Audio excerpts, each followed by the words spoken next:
So, while sketching, the most important thing is the anatomy of your hand because you have two big joints and several small joints of your fingers.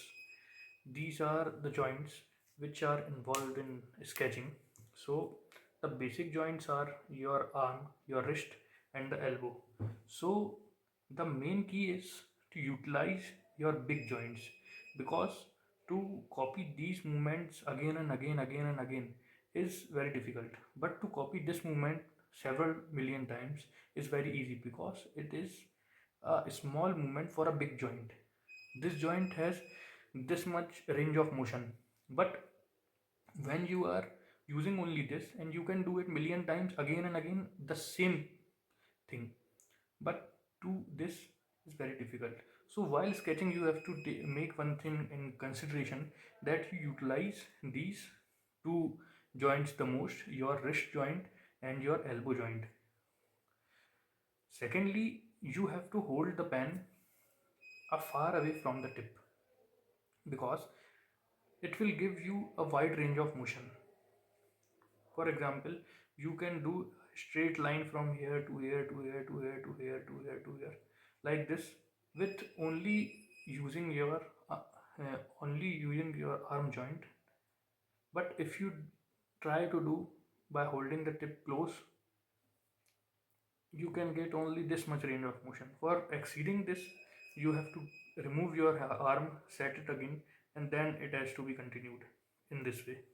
So holding the pen away from the tip gives you a wide range of motion for sketching.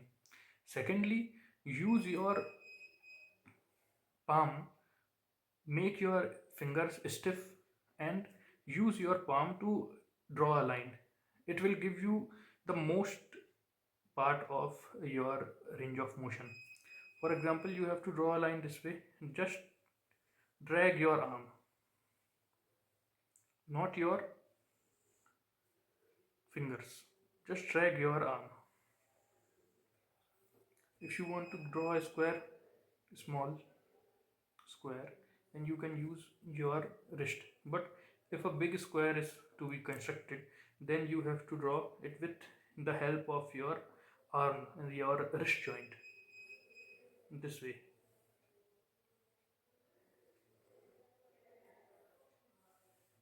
The lines must be drawn like this. Your entire elbow and wrist are supporting to draw lines. If you use to draw this line with a traditional method or the conventional way people used to draw, holding your tip at the front and drawing this line, it would become very difficult for you. The accuracy also lacks, the range of motion also lacks. So use bigger joints, hold the tip far away, and then make a motion and repeat that motion. You can make many parallel lines again and again.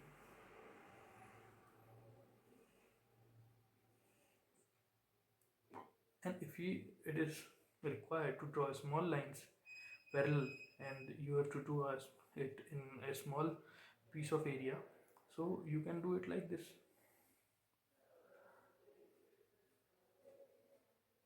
So holding your pen far away will give you this, that you can detail out a smaller area, and to make detailing of bigger areas you can use your wrist like this.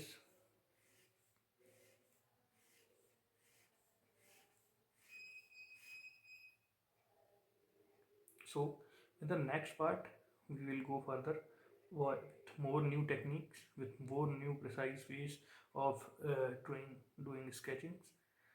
Till that, you may practice drawing horizontal lines and vertical lines both with the help of your wrist movements and your fingers.